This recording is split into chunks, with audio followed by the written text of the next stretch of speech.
मैं छोटा था तो गर्मी की छुट्टियों में, जाड़े की छुट्टियों में अपने ननिहाल जाता था।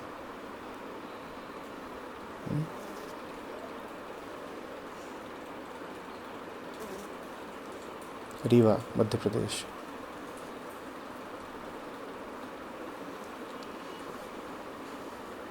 वहाँ से 2 महीने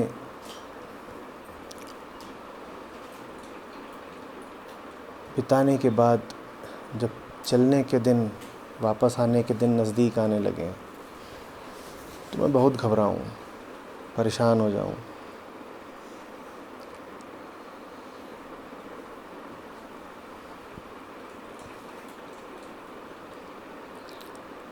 और चलने वाले दिन रोता भी बहुत था।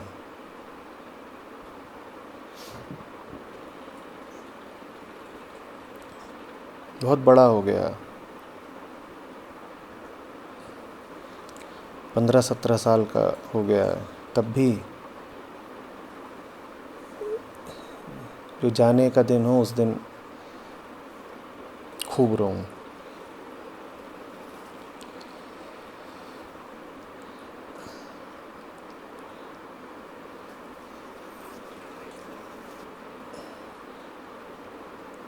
छोटा शहर है रीवा, और ननिहाल था, वहाँ प्रेम पाया।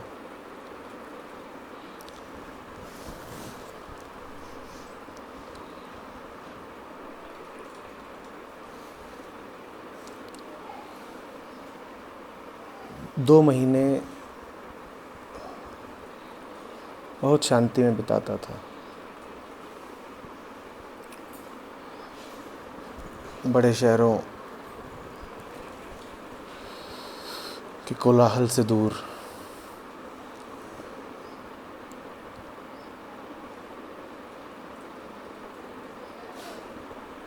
प्रतिस्पर्धा से दूर,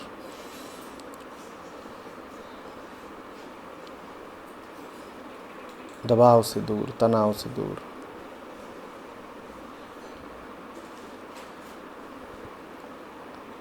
मेरी ज़्यादातर कविताएं भी वहीं लिखी गईं।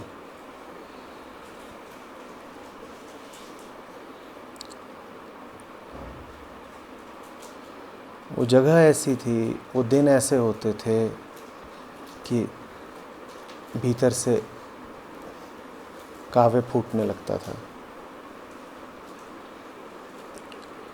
और बहुत अंतर था उन 2 महीनों में और उन 2 महीनों के बाद जो होता था उसमें।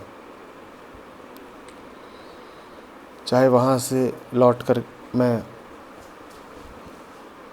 अपने स्कूल जाऊँ लखनऊ में, या वहाँ से लौटकर मैं अपने कॉलेज जाऊँ दिल्ली में, उन 2-3 महीनों में और उन 2-3 महीनों के आगे पीछे जो था उसमें बहुत अंतर होता था। वहाँ जो शांति थी, तृप्ति थी, आत्मीयता थी,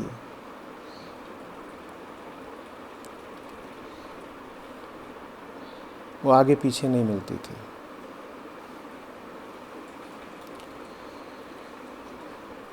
मैं बड़ा हुआ और मैंने पाया कि हर बार, साल में 2 बार, जब चलने की घड़ी आती है तो आंसू फूटते हैं, बड़ी बेबसी होती है।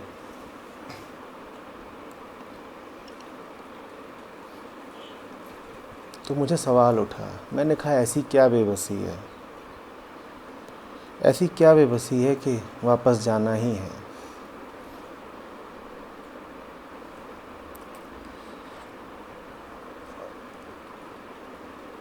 और ध्यान रखिएगा कि ये कोई छोटा बच्चा नहीं रो रहा है,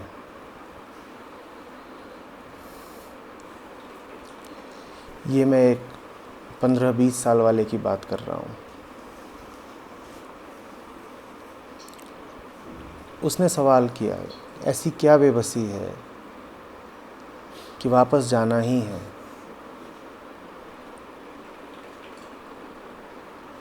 तो कुछ व्यवहारिक उत्तर मिले, पढ़ाई करनी है,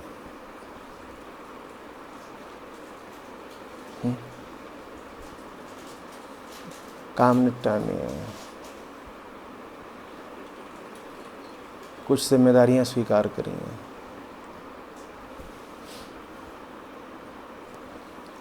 तो वापस जाना होगा।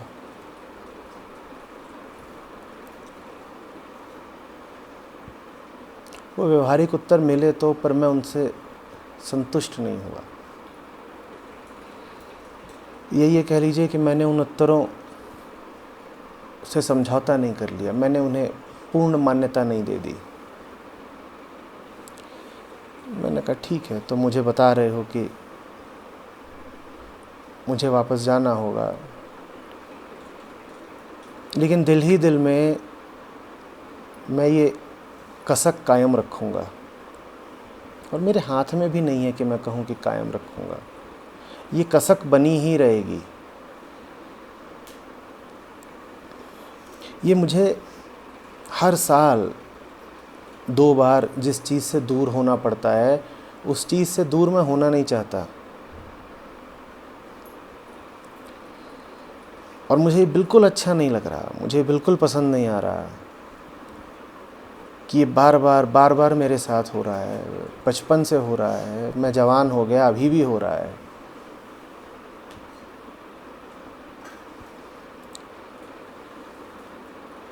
मैं कुछ ज़्यादा तो नहीं मांग रहा, मैं सिर्फ कह रहा हूँ कि जहाँ सुकून है, जहाँ शांति है, जहाँ विश्राम है, वहाँ मुझे जीने दो।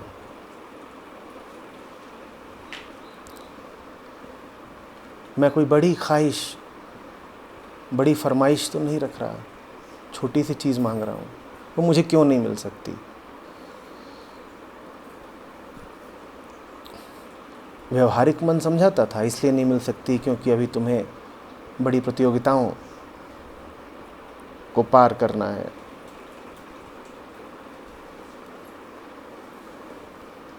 कर्तव्य निभाने हैं,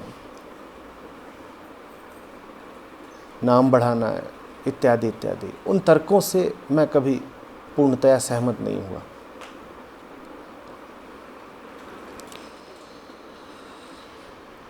मैंने कहा अभी मैं जीत नहीं सकता तो कोई बात नहीं, पर मैं हार भी नहीं मानूंगा।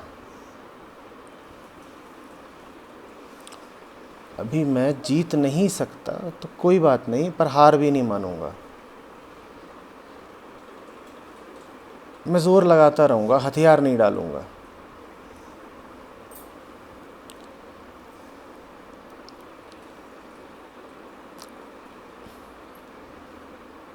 शायद उसी का नतीजा ये हुआ कि आज एक आश्रम है जहाँ लोग आते हैं, शांति पाते हैं। निरंतर शिविर आयोजित हो रहे हैं जिनमें लोगों को चैन, सुकून मिलता है।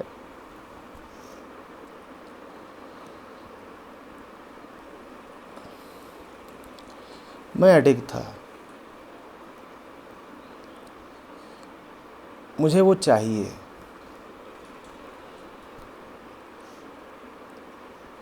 अभी स्थितियाँ अगर अनुमति नहीं दे रही हैं तो किसी और तरीके से चाहिए, पर चाहिए तो। और बहुत देर नहीं करूँगा, बहुत देर मैंने करी भी नहीं।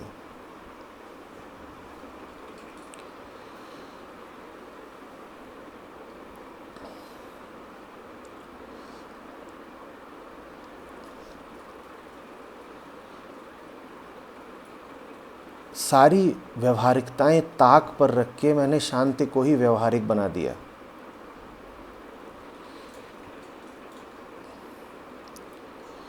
भीतर जो तर्कवादी बैठा था वो मुझसे कहता था व्यवहारिकताएं निभाओ, जिम्मेदारियां निभाओ, शांति वगैरह छोड़ो, काम करना होता है ना। मैंने कहा ठीक, मैंने शांति को ही काम बना लिया।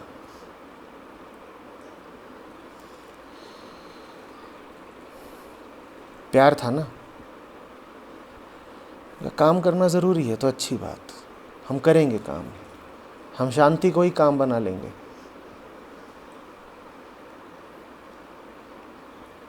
पर ये मजबूरी का रोना हम नहीं झेलेंगे, और हम रोए ही जा रहे हैं। 3 साल का था तब से रोना शुरू किया था, 15 साल 20 साल रोए ही जा रहा हूँ।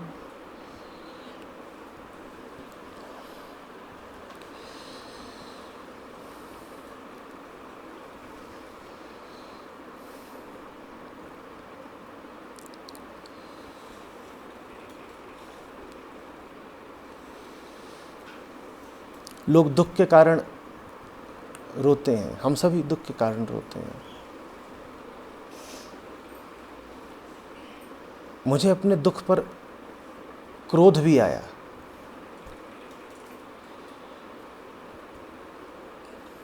समझ रहे? दुख से राजी नहीं हो गया, ये नहीं मान लिया कि हार जाना अनिवार्यता है। मुझे अपनी विवशता पर क्रोध भी उठा। क्यों हूं मैं इतना विवश कि जो चाहता हूं उसे बस आंसू ही अर्पित कर सकता हूं। ये विवशता कुछ ठीक नहीं। अगर चाहते हो किसी को तो उसे क्या बस अपने आंसू दोगे? उसे अपनी संगति भी दो ना। या तुमने तय ही कर रखा है कि जीवन तो बस दुख भरी गाथा ही होगी।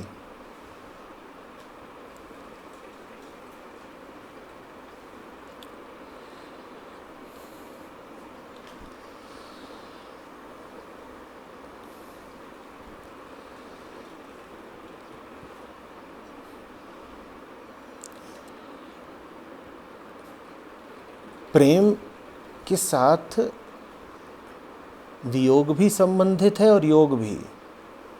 तुम बताओ तुम्हें क्या चुनना है?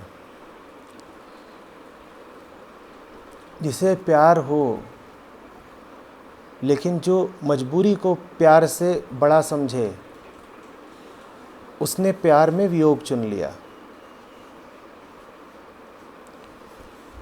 और जिसे प्यार हो और वो प्यार को हर मजबूरी से बड़ा समझे, उसने प्यार में योग चुन लिया। तुम वियोग क्यों चुन रहे हो?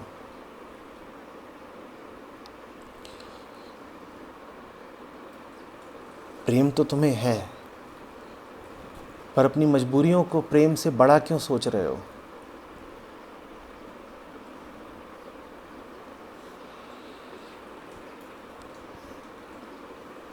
कोई विवशता, कोई व्यवहारिकता प्रेम से बड़ी नहीं होती, सत्य से बड़ी नहीं होती।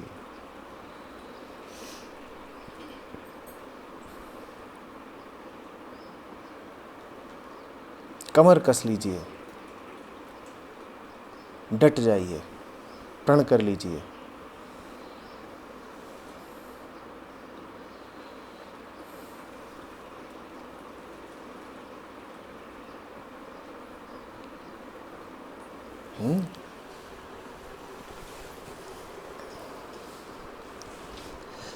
मैं फिर पूछ रहा हूँ, ये आवश्यक है क्या कि जो कुछ सच्चा हो, सुंदर हो, कीमती हो, वो खो ही जाए?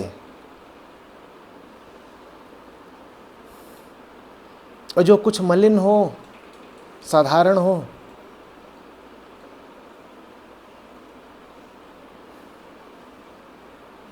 वो बना ही रहे? पर हमारी कहानियां सब ऐसी ही होती हैं। हमने हारना स्वीकार कर लिया है।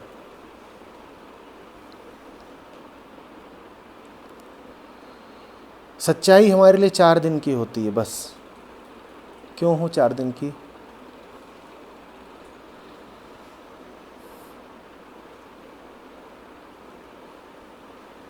जो सुंदरतम है वो हमारे लिए झलक मात्र होता है। क्यों हम संतुष्ट हो जाएं उसकी झलक भर से? क्यों नहीं हम उसके साथ जीवन ही बिताएं?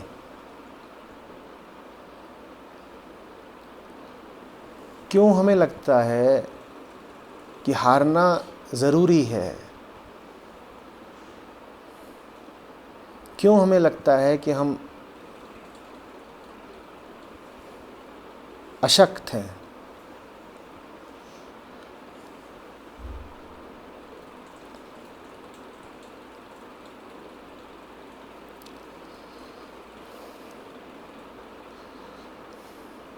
मैंने कहा था अपने आप से, तुम्हारे आंसुओं में प्यार तो है लेकिन मजबूरी भी है। जिस हद तक तुम्हारे आंसुओं में प्यार है, आंसू खूबसूरत हैं, लेकिन जिस हद तक तुम्हारे आंसू विवशता के आंसू हैं, तुम लड़ो, विवशता से लड़ो।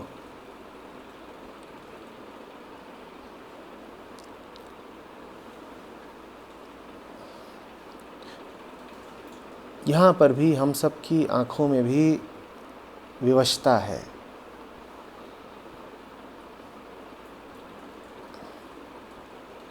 आप यहाँ बैठे हो, पर यहाँ बैठे हुए ही आपको पता है कि वापस जाओगे पुनः मजबूर हो जाओगे। मैं कह रहा हूँ विवशता से लड़ो ना।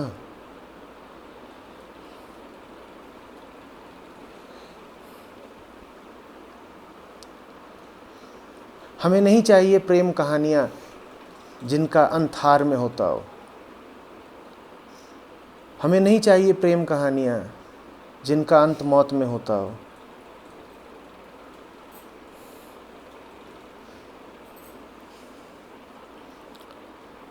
हमें वो प्रेम कहानियाँ चाहिए जिसमें प्रेमी अमर हो जाता है।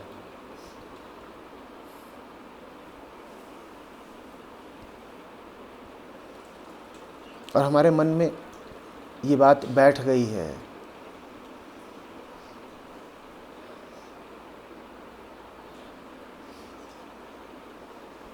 कि सच्चाई की हार होती है।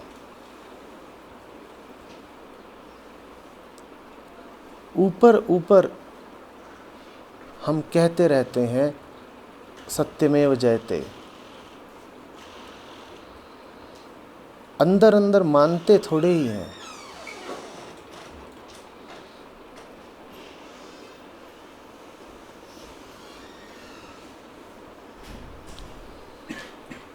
ये तो सत्य को हमारी श्रद्धांजलि भर है कि कह दिया सत्यमेव जयते। पर हमारा यकीन पूरा यही है कि सच अच्छा बहुत है, सुंदर बहुत है, प्रिय बहुत है हमको, लेकिन हारेगा। मैं कह रहा हूँ अपनी इस धारणा को तोड़ो। जो सच्चा है, जो सुंदर है और जहाँ शिवत्व है, उसको क्यों हारने देते हो तुम? अजीब तुमने उल्टी गंगा बहाई है।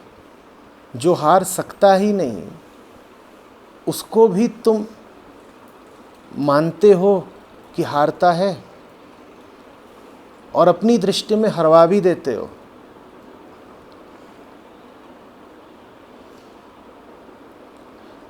सच्चाई अगर कभी हार नहीं सकती तो तुम्हारी आंखों में मजबूरी क्यों है?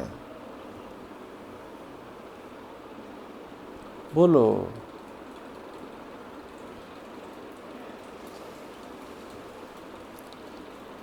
अगर सच ही जीतता है तो विवश क्यों अनुभव कर रहे हैं? आपको जीतना होगा, ये अनिवार्यता है। इसमें कोई विकल्प भी नहीं है आपके पास, आपको जीतना पड़ेगा।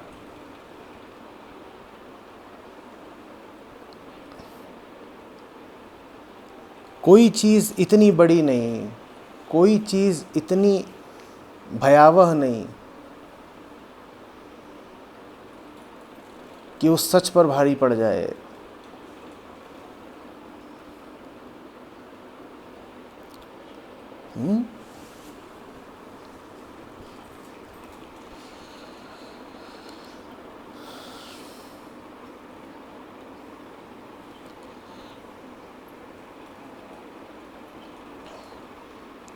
बस रो कर मत चले जाओ, आंसुओं को हथियार बनाओ। उन हथियारों से उन सब बेड़ियों को काट डालो जो तुमको बांधती हैं।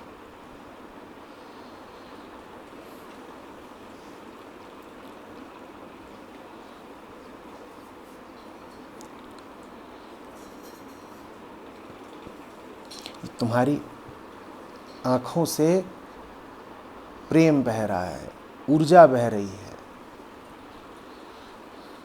ये तुम्हारी दिली ताकत है जो बह रही है। इस दिली ताकत को बह ही मत जाने दो, इसका सदुपयोग करो।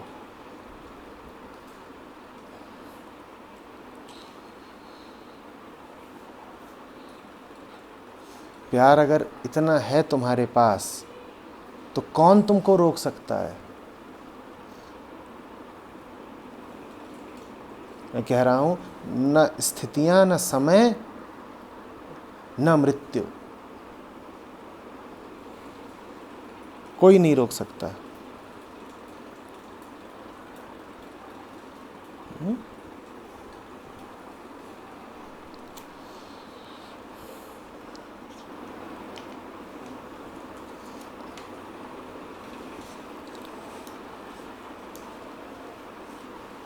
पर भारत में परंपरा है लड़की की विदाई की।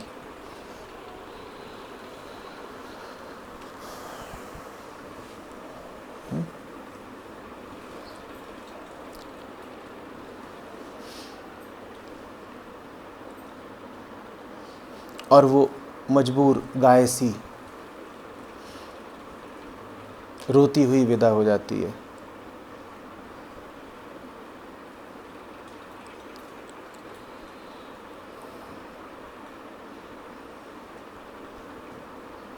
वो सब कुछ छोड़ के जो उसे प्यारा है,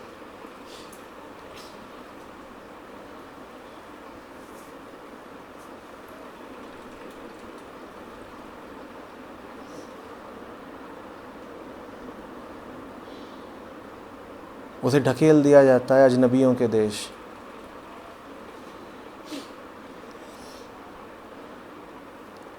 और वो बस रो सकती है।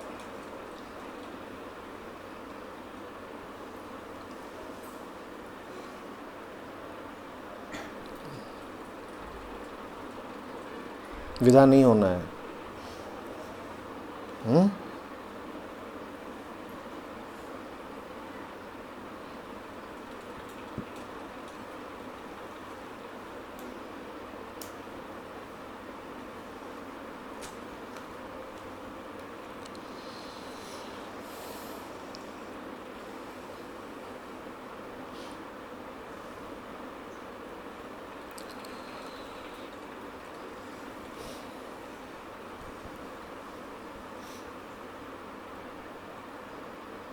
आंसुओं में भावना है, पर युद्ध में गरिमा है।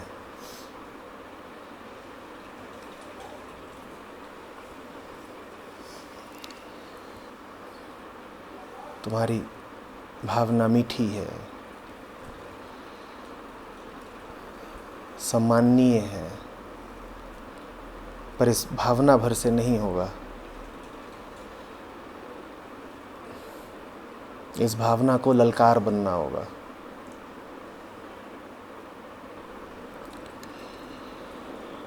अब समय आ गया है कि लड़की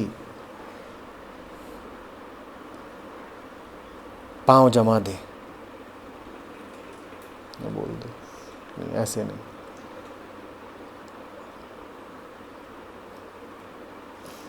यूं ही तुम हमको ढकेल कर विदा नहीं कर सकते। यूं ही कोई अजनबी खींच कर हमको नहीं ले जा सकता। हम तो वहीं रहेंगे और उधर को ही जाएंगे जहाँ प्रेम है।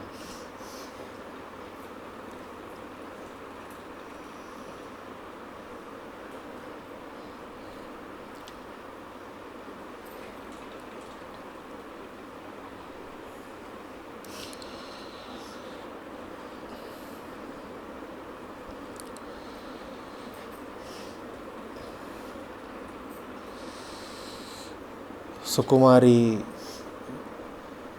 कुसुम कुमारी, घर की नाजुक लाडली, ज़रूरी है कि क्रांति भी करे। अपने आप को सुकुमार ही मानते रहोगे तो तलवार कैसे उठाओगे?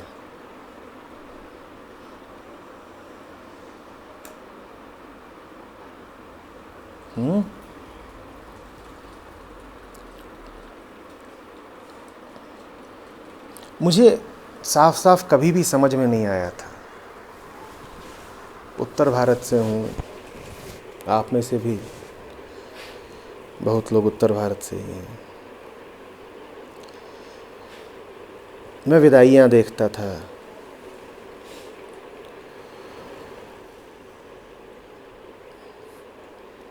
और लड़की की विदाई एक ही बार थोड़ी होती है। वो जितनी बार मायके आती है उतनी बार उसकी विदाई होती है, और वो हर बार रोती है, फूट फूट के रोती है। और मुझे समझ में ना आए।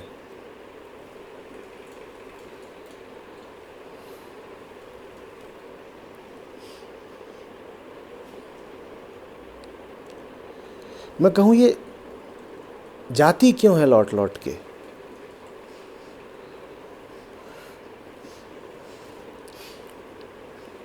एक दो दफ़े तो मुझे शक हुआ कि कहीं झूठ मूठी तो नहीं रोती।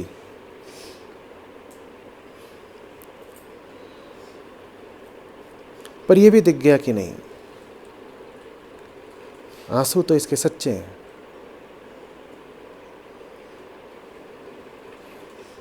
हर बार मेरे सामने ये सवाल खड़ा हो, क्या गहन मजबूरी है कि ये दिल पर पत्थर रखकर विदा हो जाती है हर बार? ऐसा नहीं कि उत्तर मुझे पता नहीं था, पर पता होते हुए भी मैं उस उत्तर से सहमत नहीं हो पाता था। मैं किसी ऐसे उत्तर से कभी सहमत नहीं हो पाया जिसके केंद्र में आदमी को विवश माना गया हो। और हमारे अधिकांश उत्तर ऐसे ही हैं। हमारे अधिकांश उत्तरों के मूल में यही मान्यता है कि आदमी मजबूर है।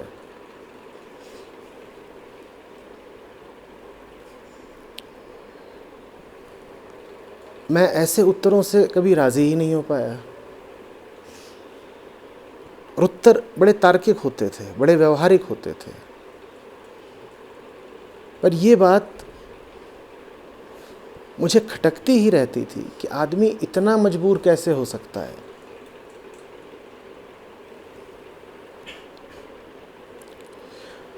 कोई तो रास्ता होगा। प्रेम यदि इतना है तो कोई तो उपाय निकाल सकते हो, या आवश्यक है तड़पते रहना?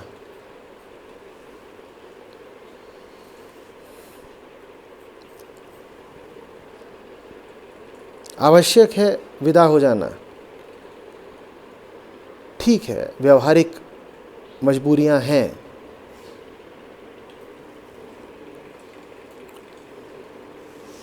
तो युक्ति निकालो। कोई तरकीब बैठाओ, कोई तो समाधान होगा।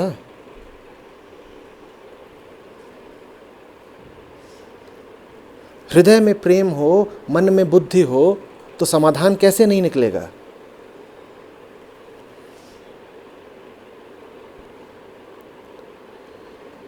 समाधान निकालो ना। ये मजबूरी कब तक छलकाओगे आंखों से?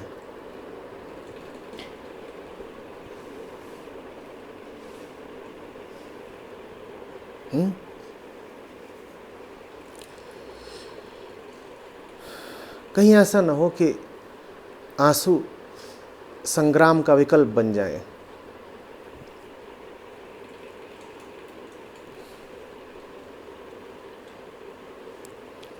कहीं ऐसा ना हो कि जो ऊर्जा संग्राम में जानी चाहिए थी वो बस आंसू बनकर बह जाए।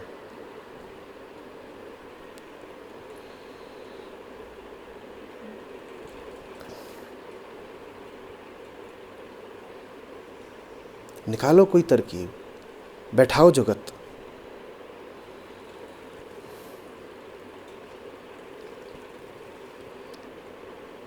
रास्ते तो निकलते हैं ना।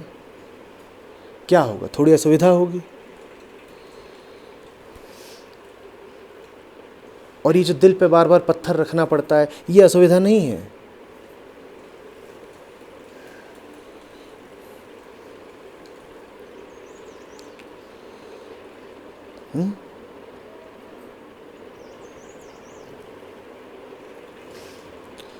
परंपरा की बहुत परवाह मत करो। मत कह देना कि डोलियां तो उठती ही हैं।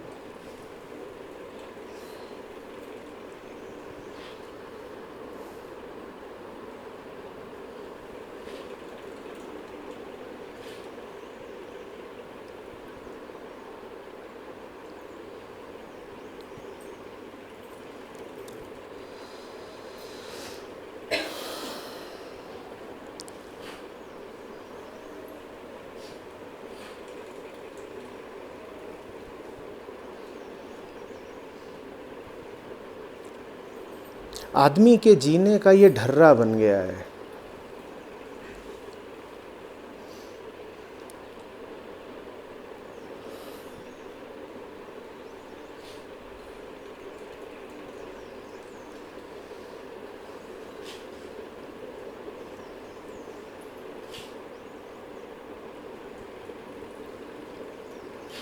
कि प्यार कहीं है और संसार कहीं है।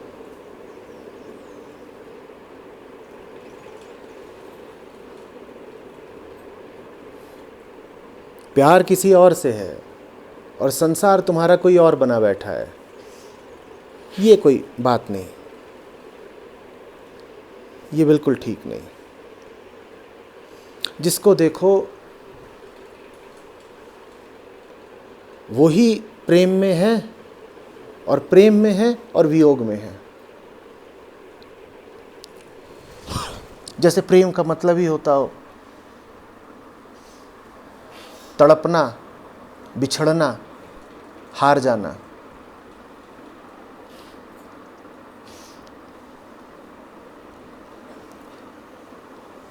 कोई नौकरी कर रहा हो, उससे पूछो तू इस नौकरी में इतना परेशान है, क्यों कर रहा है? वगैरह सपना है कि एक दिन किसी शांत जगह जाकर के बसूंगा। बहुत प्यारा सपना है, वो सपना सपना ही रह जाता है ना।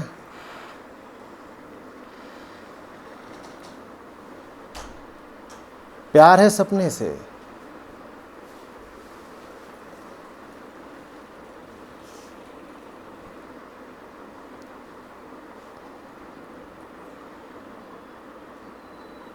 और संसार में तुम्हारे वो सपना कहीं मौजूद नहीं। बटा हुआ जीवन, चाहते कुछ और हो, जीते कुछ और हो।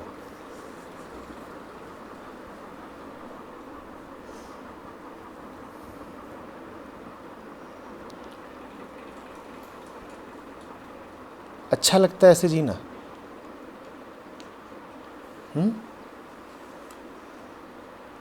अच्छा लगता है।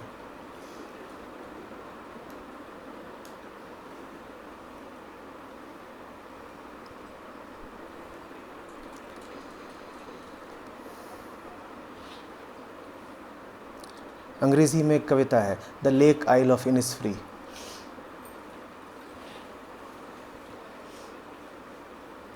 छोटी सी कविता है, उसमें कवि ने इनिसफ्री नाम के एक द्वीप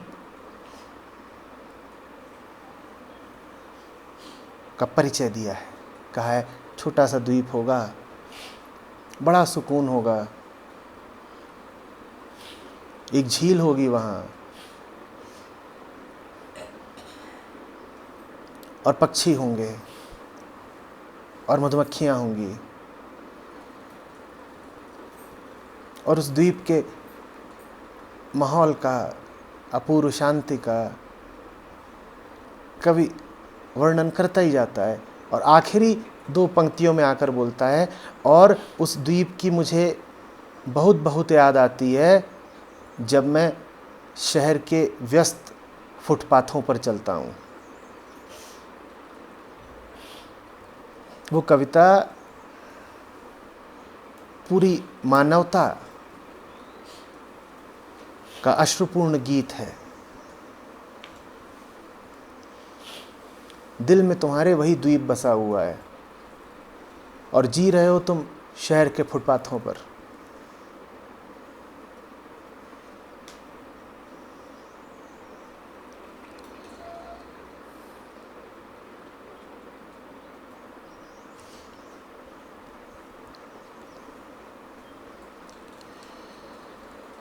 वो कवि कहता है कि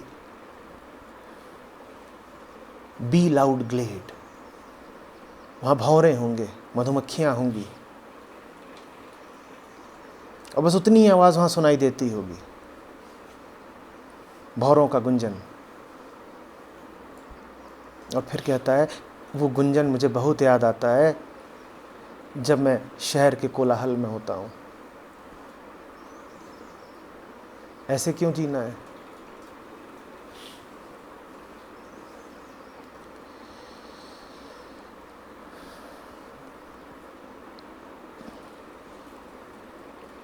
कितनी उम्र है, कितने दिन बस सपना ही पालते रहोगे।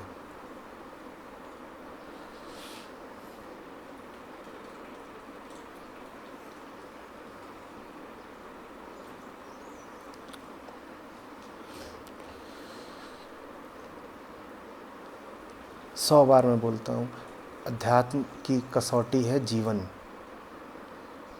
सपने नहीं तुम्हारे। क्योंकि वास्तव में हार्दिक सपना तो पूरी मानवता का एक ही है, सत्य। वही तो तुम्हारे मन का राजा है। स्वभाव तो सबका एक ही है ना, शांति। तो चाहते तो सब एक ही चीज को हैं। तो आदमी और आदमी में फर्क चाहत के तल पर नहीं होता, चाहत सबकी एक ही है। आदमी और आदमी में फर्क होता है जीवन के तल पर। जीवन सबका एक नहीं है। कुछ हैं जिन्होंने अपनी चाहत के साथ न्याय किया, स्वयं को, अपनी चाहत को समर्पित कर दिया, और कुछ हैं जिनकी चाहत बस सपना बनकर रह जाती है।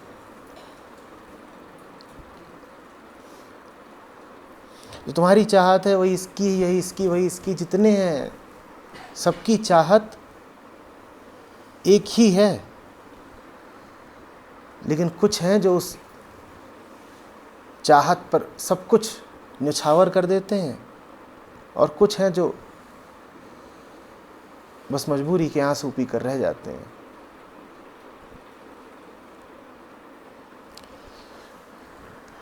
चाहा है तो पाओ, चाहना बड़ी जिम्मेदारी है।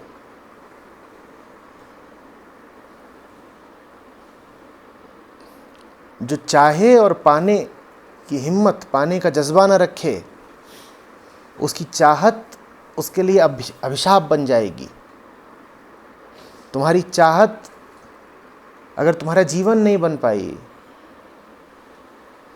तो वो भीतर भीतर तुमको खा जाएगी।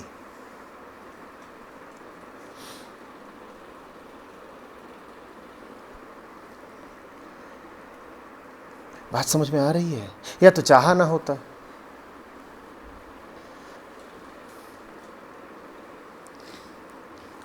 पर चाह लिया है तो पाना पड़ेगा, निभाना पड़ेगा।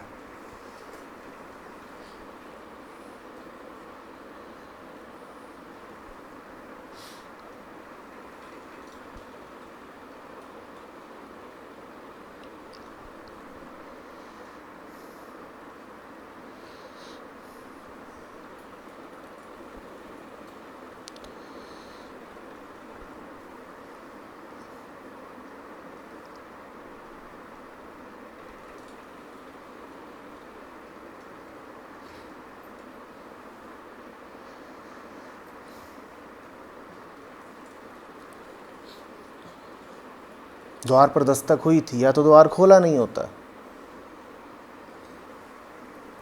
निमंत्रण पाया नहीं होता, पर द्वार तुमने खोल दिया और निमंत्रित तुम हो गए, तो अब जाना पड़ेगा।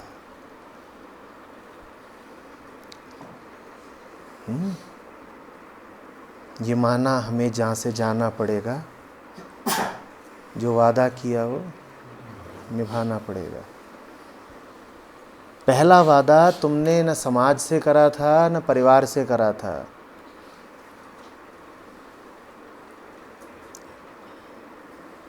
पहला वादा तुमने उसी से करा था जिससे तुम आए हो, और वो वादा तुम्हें निभाना पड़ेगा।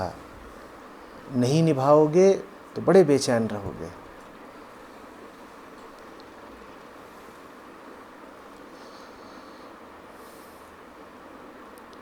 बहुत छोटी सी बात है, बहुत सीधी सी बात है, समझ लो, मान लो। मैं भी बहुत रोया हूँ।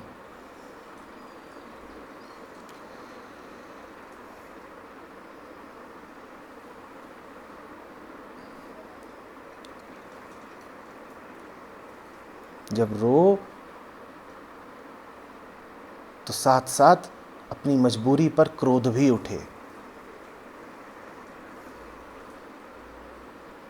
मैं मुट्ठियां भींच कर रोता था।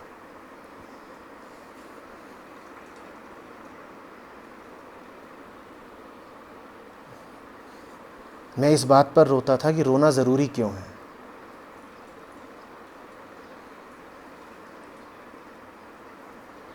वही प्रश्न बहुत बड़ा हो गया मेरे लिए। रोना ज़रूरी क्यों है? दुख आवश्यक क्यों है? हार और वियोग आवश्यक क्यों हैं?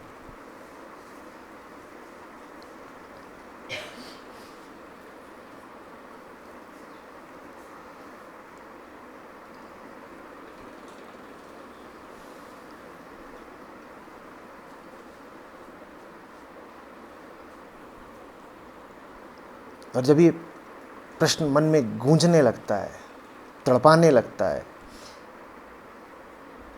तो फिर धीरे धीरे तुम्हें दिखाई देता है कि हार आवश्यक नहीं है। तुम दुख ही झेलने को पैदा नहीं हुए हो, तुम जीत सकते हो। एक सच्चा, सरल, शांत जीवन जिया जा सकता है।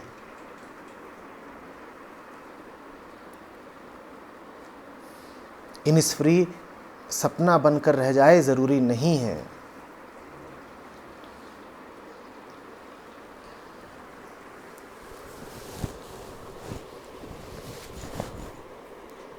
समझ रहे बेटा?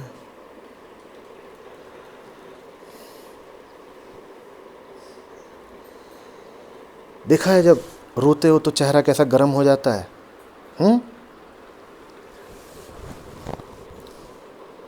उस गर्मी का इस्तेमाल करो। देखा है कान लाल हो जाते हैं जब रोते हो, उस ऊर्जा का इस्तेमाल करो। आंसुओं में बड़ी ऊर्जा होती है, बहुत ताकत। जब कोई लड़ रहा होता है तो जैसे उसका चेहरा लाल और कान लाल हो जाते हैं ना, वैसे ही रोने वाले का भी चेहरा और कान लाल हो जाते हैं।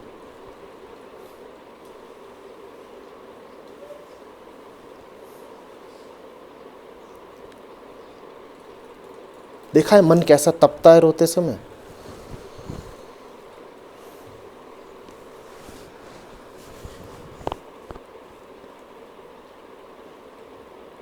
उस ताप को सही दिशा दो, वही ताप तुम्हें मुक्ति देगा।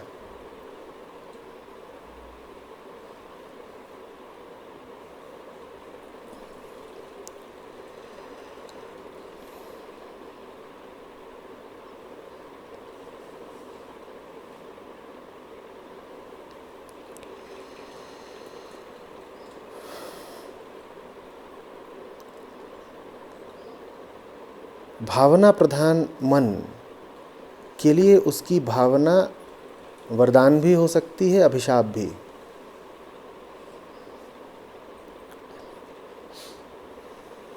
भावना तुम्हें जकड़ कर भी रख सकती है, भावना से तुम्हारे हाथ पांव में लकवा भी लग सकता है, और वही भावना यलगार भी बन सकती है।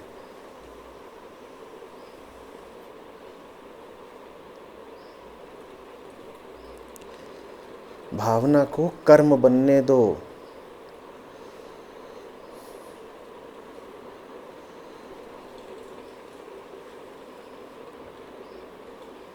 उत्तप्त कर्म, जैसे अभी माथा तप रहा है, ऐसे उत्तप्त।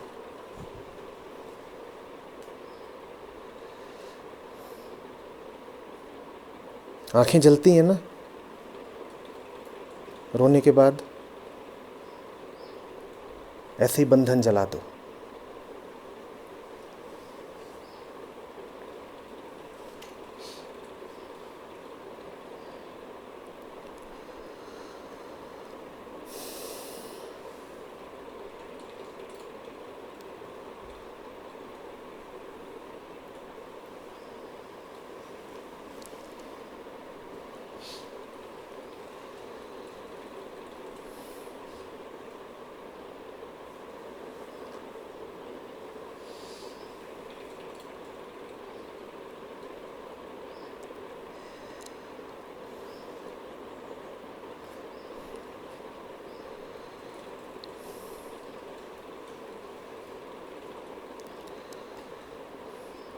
दिल का धड़कना,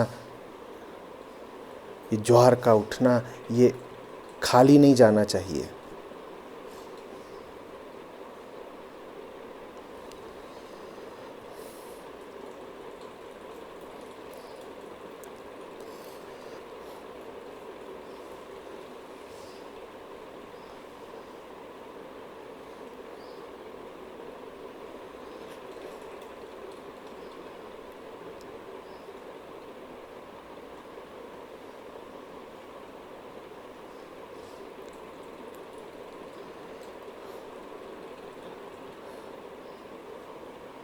दिल ऐसे न धड़के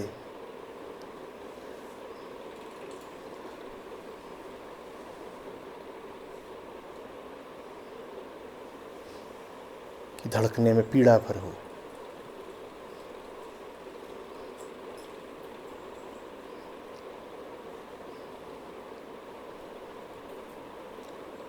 धड़कन ऐसी बुलंद हो जाए जैसे रणभेरी, जैसे युद्ध में शंखनाद।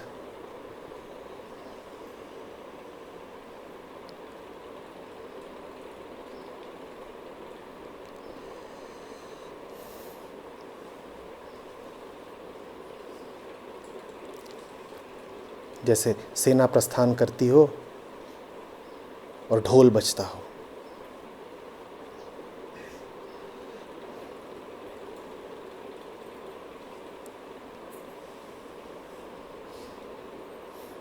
रोते हो तो दिल ज़रा ज़ोर से धड़कता है ना।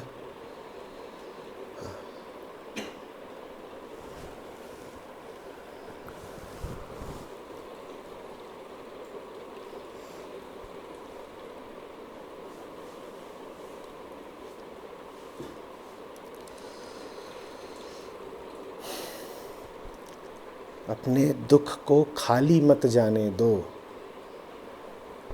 कसम खा लो कि जितना दुख उठा रहा हूँ उतना मेरा संकल्प पक्का होता जाएगा दुख से मुक्ति का।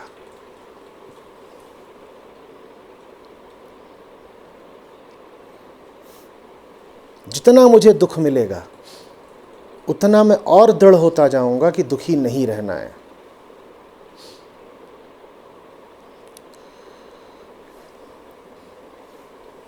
जितना मुझे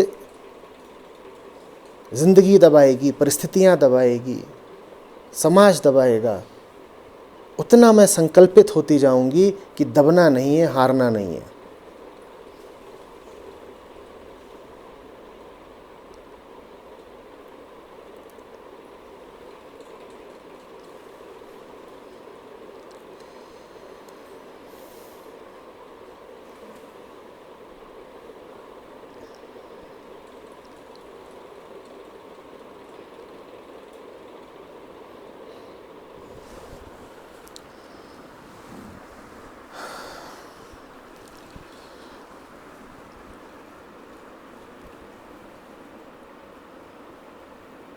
सिर्फ रो कर के यहाँ से चले गए ना, तो मैं बता ही दे रहा हूँ कि मैं आश्वस्त हूँ कि तुम आंसुओं को ही विराम की तरह इस्तेमाल कर लोगे। तुम कहोगे शिविर खत्म हो गया, श्रद्धांजलि दे तो आए, आंसू अर्पित कर आए, विदाई हो गई हमारी अब। नहीं, ऐसा नहीं होना चाहिए।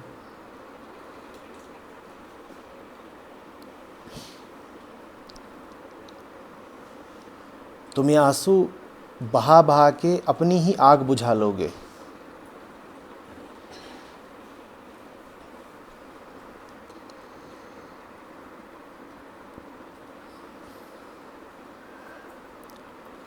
भीतर संकल्प रखो, आग रखो।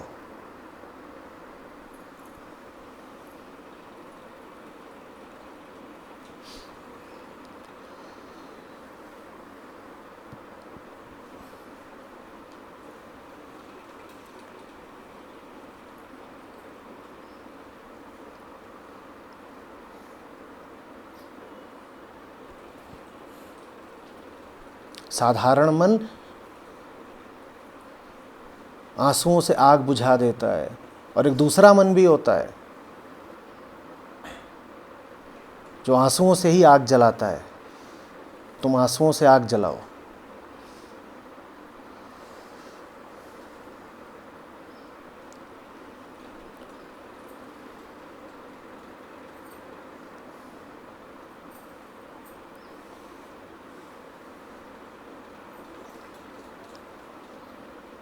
कोई समस्या बहुत बड़ी नहीं है, कोई मजबूरी तुमसे बड़ी नहीं।